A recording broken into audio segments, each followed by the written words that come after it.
Colorado Territory, August 1872. The river ran high from summer rains, and Holden Everett had been waiting since sunrise with nothing but his horse, a worn pack, and the weight of a promise he never should have made. She was late. Holden ran a hand through his dark hair, damp with sweat, and looked down the path that twisted out of the pines. The air smelled of wet dirt and pine bark. Somewhere, a hawk called out above the trees. He had told himself he would wait until noon, but that had come and gone. Still, he did not move.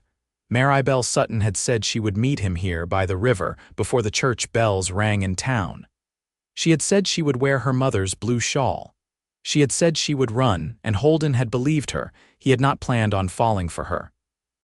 She was supposed to marry another man, some merchant from Denver with a name that sounded like coin counting. But Maribelle had kissed Holden behind the grain shed 3 weeks ago, and then she had not stopped kissing him since. She had told him things she had never said out loud before.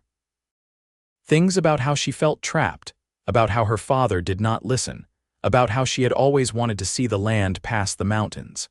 She had told him she had dreams that did not include a merchant with clean boots and a house in the city. Holden had offered her his saddle and the open trail instead, and he meant it. The river rushed over smooth rock just behind him. He turned toward it, breathing deep. The leaves rustled behind him just once before he heard the soft tread of boots on moss. He spun. She stood there, blue shawl wrapped tight around her shoulders, hair half fallen from its pins, cheeks flushed and eyes wide. "Maribelle," he said, voice low. He had not spoken her name all day, but now it came out like a breath he had held too long. She stepped closer, trembling. "I ran," she whispered. "I ran." He caught her as her knees buckled, pulling her into his arms as she buried her face against his chest. Her breath came in gasps. She smelled like lavender and cold sweat. He held her close, his hands firm on her back. "I have you," he said, steadying her. "I thought they would hear me leave. I left my gloves behind. I do not even have a bag." Her voice cracked. "I do not want to go back." "You will not," he said. They stood there a long while, the sound of the river filling the space between words. When she pulled back, her eyes were glassy but clear. "There is something I need to tell you," she said. "Before we go," he nodded. "Anything?" She pressed her palm to her stomach. Her fingers trembled slightly. "I am carrying your child." Holden's breath caught in his chest. He stared at her, then down at her belly, then back at her face. "You're sure?" She nodded. "I have not bled in near 2 moons. I felt it this morning. I could not leave without telling you." He stepped back, hands on his hips, looking at the sky like it might offer direction. Then he looked back at her. "Maribelle, we will figure this out." "I am not asking for anything," she said quickly. I needed you to know before we left. I did not want to hide it." "You are not hiding anything," he said. Then gentler, "You are not doing this alone." She blinked and her chin quivered. "You mean that?" "I do," he said. "I loved you before I knew. Now I love you more." She pressed her face into his neck, relief shaking through her. He held her tighter. The air around them felt suddenly clearer. He helped her up onto his horse, then climbed up behind her. She leaned back into him, one hand resting over her stomach. They rode west, away from the town and the life she had left behind. Holden led them through the pines, along the river, until the trail turned into hills and the sun began to dip. That night they camped under the stars, wrapped in a single blanket, her head on his chest. "I was so afraid," she whispered. "I know," he said. "But you are not alone now." She nodded against him. "I want this life. I want it with you." He kissed her hair. "You have it." Days passed. They crossed into the San Juan foothills, following old miner trails and game paths heading west. Holden knew where they could stop an old friend's homestead near Pagosa Springs, where no one would ask questions. They rode slow, careful for her sake, stopping to rest when she grew tired. He built fires and cooked beans and dried meat, and she laughed more than she had in months.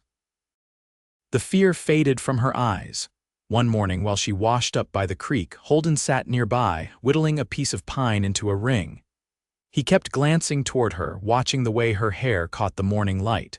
Something settled in his chest then, something solid and good. She caught him looking. "What are you making?" He held it out. "It is not much, but I figured, you deserve something to mark the start of this." She took it, eyes wide. It was rough but shaped well, sanded smooth where it mattered. "I never wanted diamonds," she said. "This is perfect." That evening, with the river behind them and the mountains ahead, she slid the ring on and kissed him like they had all the time in the world. They did not need a preacher. They had each other, the trail and the child growing between them. And for the first time in his life, Holden Everett felt like he had a future worth riding toward. The late August air had cooled by the time they reached the high meadow above the timberline, where the grasses swayed in soft waves and mule deer grazed among granite outcrops. They made camp beneath a crooked pine that leaned like it had weathered 100 storms and come through half bent, but still standing. Holden gathered stones for a fire ring while Maribelle laid out the thin wool blanket and unwrapped the bread roll she'd saved from the last trading post. Her hands moved slower now, not from weariness, but from a carefulness she'd begun to carry. Holden noticed it when she folded her legs to sit, when she drank from the canteen in small, regular sips, the way she protected her middle without drawing attention to it. He placed the last stone and stood, brushing dust from his palms.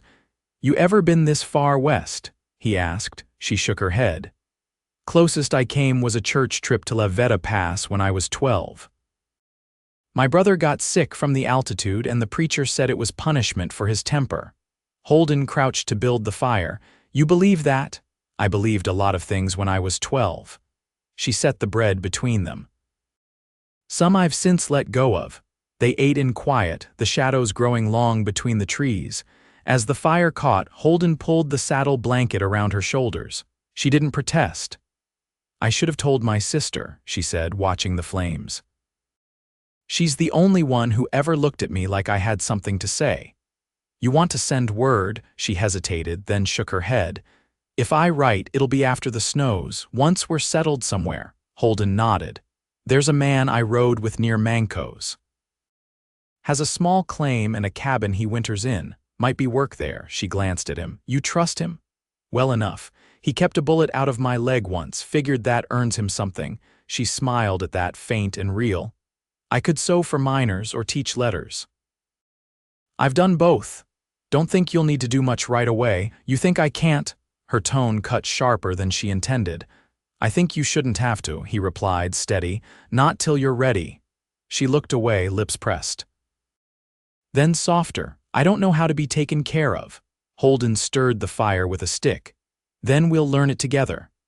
Later, after the fire had burned low and the stars came out, she lay beside him with her head resting on his arm. The scent of crushed sage clung to their clothes. "Did you ever want a family?" she asked. He exhaled slowly. "I didn't think I'd last long enough for one." She turned her face toward him. "What changed?" He was quiet a moment. They didn't speak again that night. The silence wasn't empty, it was full of what they hadn't needed to say. In the morning, he left her sleeping and walked down to the stream with the empty canteens. The sun had just crested the ridge, washing the rocks in gold. As he crouched to fill the first canteen, he heard hoofbeats in the distance, not hurried, but deliberate. He stayed low, hand resting near the knife at his belt. The rider came into view a minute later, a woman on a roan mare, rifle across her back and a dark braid trailing down one shoulder. She pulled up short when she saw him. "You Holden Everett?" she asked. "I am." She glanced toward the smoke rising from their camp. "You traveling with a woman?" He straightened, water sloshing at his side. "That's my wife." She studied him a moment, then nodded. "Name's Louisa McCree. I keep the station north of the Trail Fork." "Thought you might be headed that way." "We were. There's been folks asking after a girl in a blue shawl. Came through my place 2 days back, said she'd been taken." Holden's jaw tightened. "She left on her own, I figured." She didn't seem the kind to be dragged. He watched her readjust her reins. "You plan to tell anyone you've seen us?" Louisa shook her head. "Not unless someone's bleeding or stealing. You might want to take the high trail, though, less traveled. I can show you." Holden looked back toward the camp. Give me a few minutes. He returned to find Maribelle sitting up, her hands folded over her knees. Her eyes searched his face before he said anything. There's a woman here, he said. She's offering us a safer route. Maribelle pushed the blanket aside. Why? Because she's decent. That's still allowed. She stood and began packing the bread wrap. Then let's go before the trail gets crowded. They rode behind Louisa for most of the morning, taking a narrow ridge path that wound through wind-swept pines and tumbled rock. The mare was sure-footed and Louisa didn't talk much, which suited them fine. At the next break, Louisa handed Maribelle a bundle wrapped in oilcloth. Some dried berries and boiled eggs. You'll need the strength. Maribelle took it with both hands. Thank you. Louisa tipped her hat. You take care now.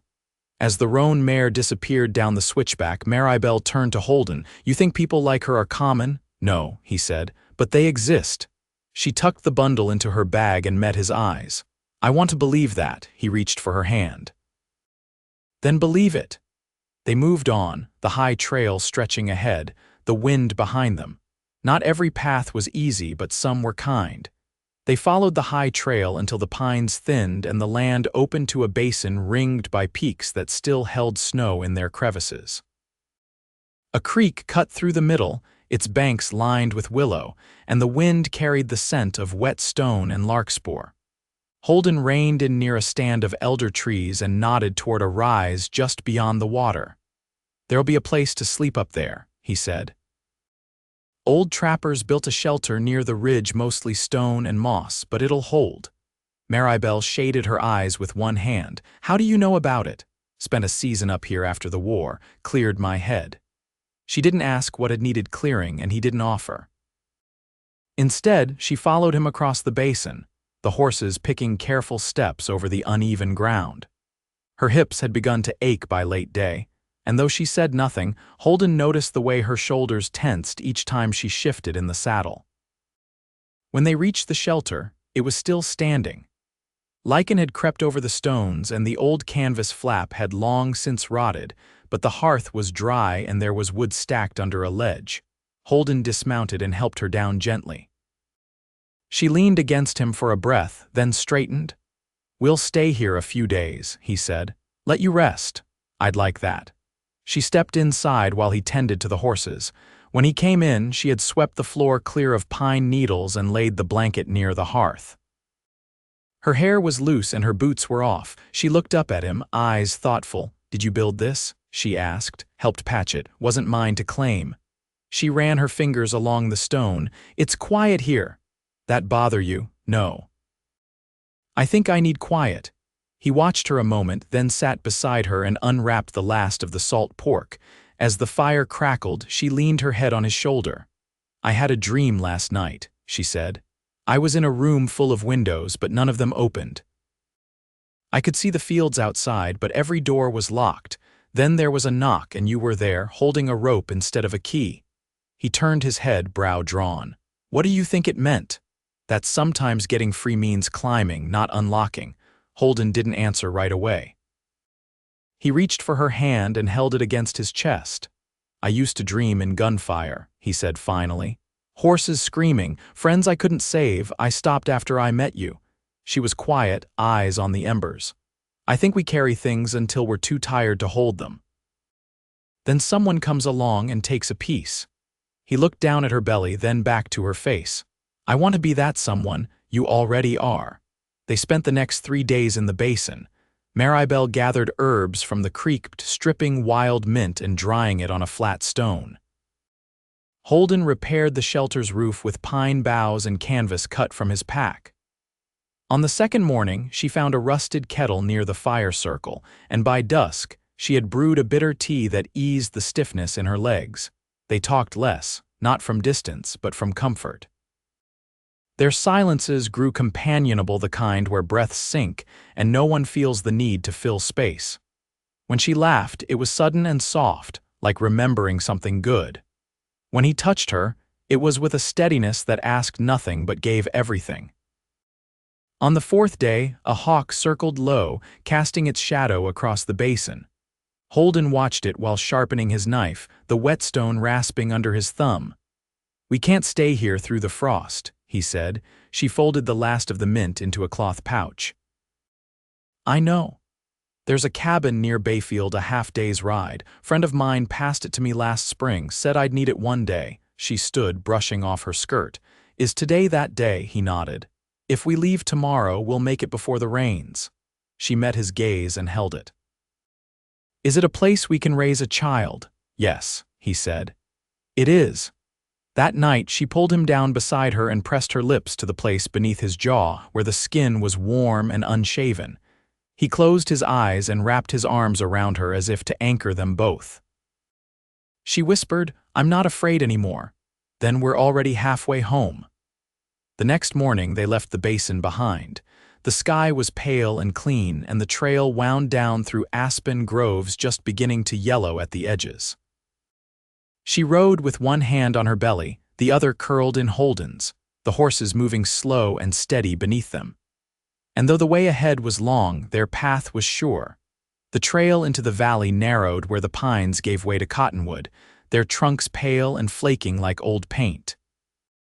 The horses picked their way through soft loam, and the air had shifted. It held the hush of early fall. Maribelle rode with her jaw set, eyes scanning the ridges ahead. Her back ached more now, a quiet throb that settled low and stayed no matter how she shifted in the saddle. Holden noticed. He always did. "We'll stop soon," he said, his voice quiet but firm. She didn't argue. Her fingers were stiff around the reins, and her boots were dusted in white from the limestone stretch they'd crossed that morning. They crested the last rise just past midday. Below them, the land dipped into long grass broken by a scatter of spruce, and one narrow chimney of stone rising from a low-roofed cabin tucked against the base of the hill.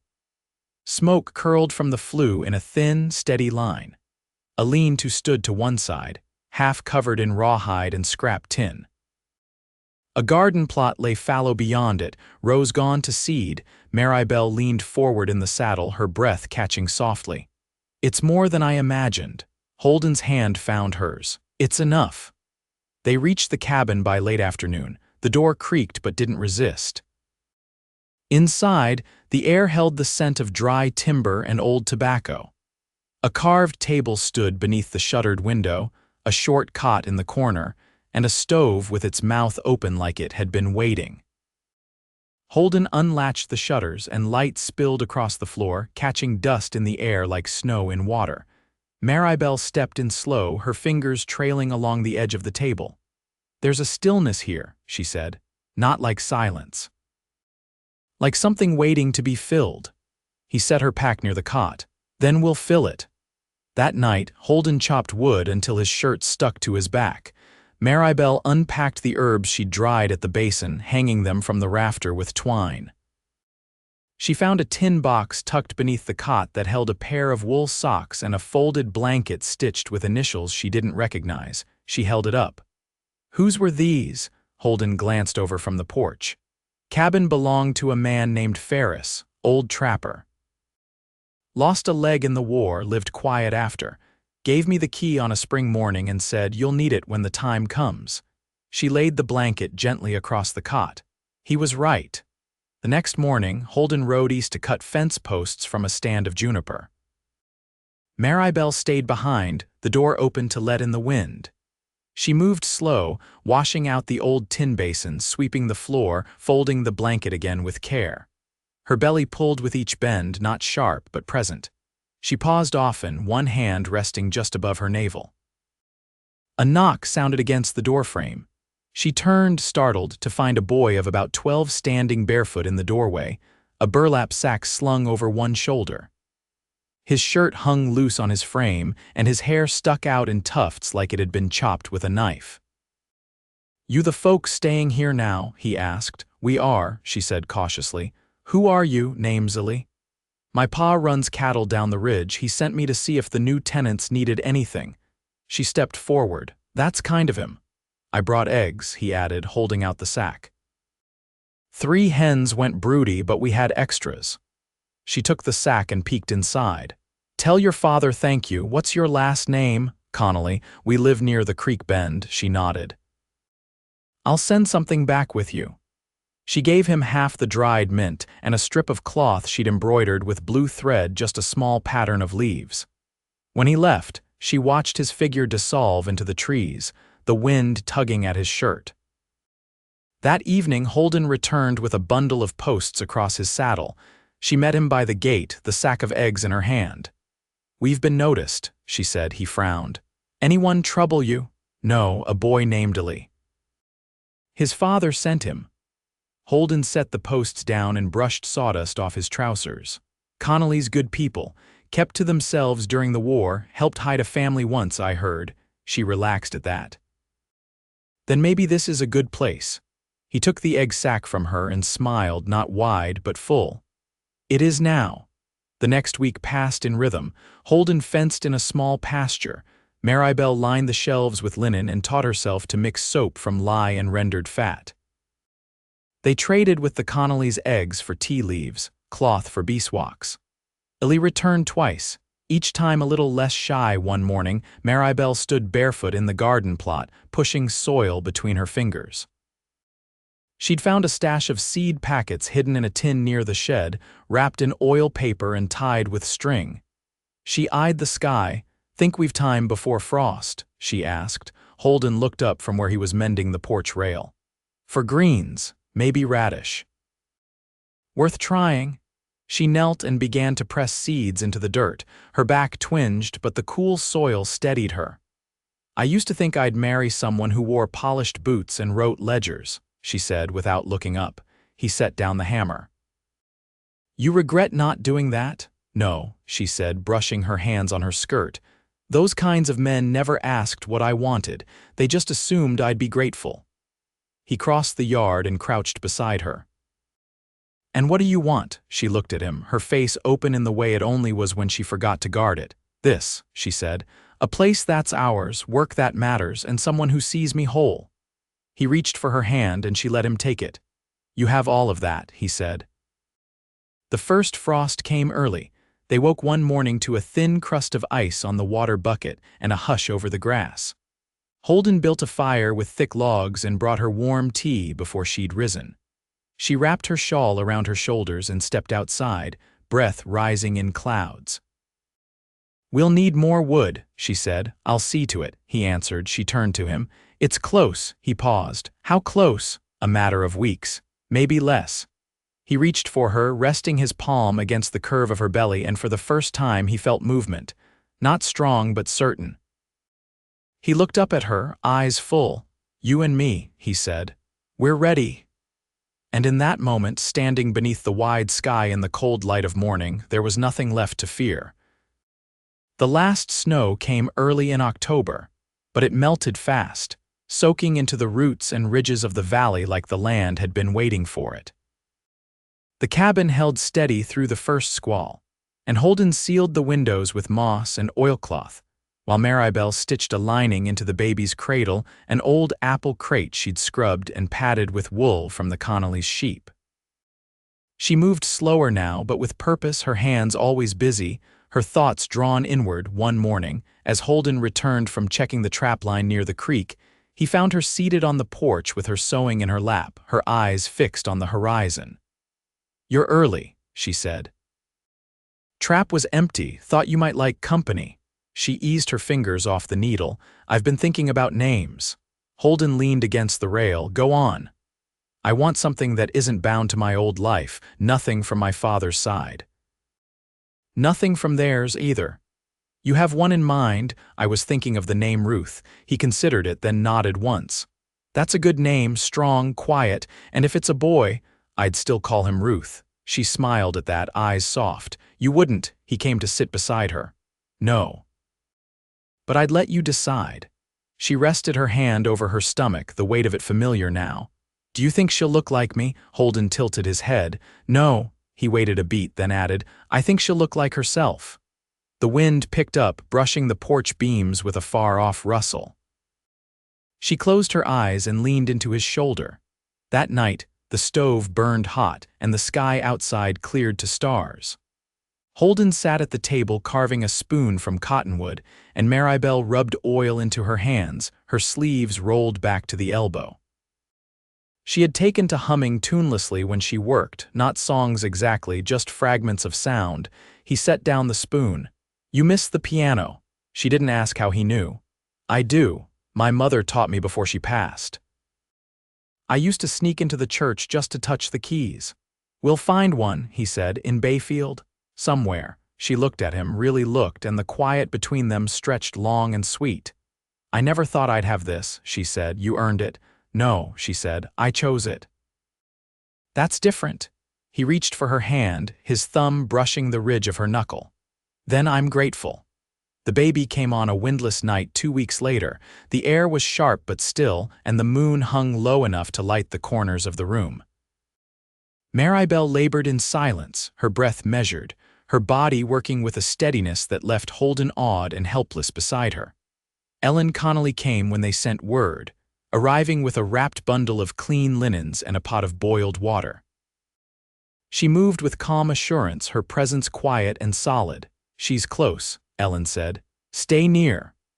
Holden sat behind Maribelle, his arms braced around her as she pressed against him, sweat darkening her hairline. She didn't cry out. She didn't need to. When the child finally slipped into the world, Ellen caught her and wrapped her tight, her voice low and even. "It's a girl." Maribelle didn't speak at first. She simply held out her arms, and when the child was placed against her chest, she wept soundless, shaking, the kind of weeping that comes from knowing you've crossed something and will never return the same. Holden pressed his lips to her temple. "She's here." "She is," Maribelle whispered. "She's ours." Ellen left before dawn. The cabin had gone still, the only sound the soft breath of the baby asleep between them. They lay side by side, Maribelle's hand curled protectively over the child's back. "What now?" she asked. Holden turned to her. "Now we raise her," she smiled, tired but sure. "Together. Always." The weeks that followed settled into rhythm. Ruth woke early and slept often. Maribelle healed slowly, walking the length of the porch each morning, her shawl clutched around her and the baby tucked against her chest. Holden added a second shelf inside the cabin and began clearing space near the garden for next spring. The Connollys came by with a wrapped parcel of wool and a small carved rattle Illy had made himself. "Looks just like you," he said to Maribelle. She laughed light, clear. "Let's hope not." By November, the first hard frost clung to the windows each morning, and the stove never cooled. Maribelle knitted by lantern light and sang in low tones when Ruth stirred. Holden took to keeping his rifle by the door, though the nearest tracks were always deer or rabbit. One evening, as snow began to fall in slow, soft flakes, Maribelle stood at the window, Ruth sleeping in the crook of her arm. Holden watched her from the table, where he'd been shaping a rocking chair for her from pine. "You thinking of something?" he asked. She turned, her profile lit gold by the firelight.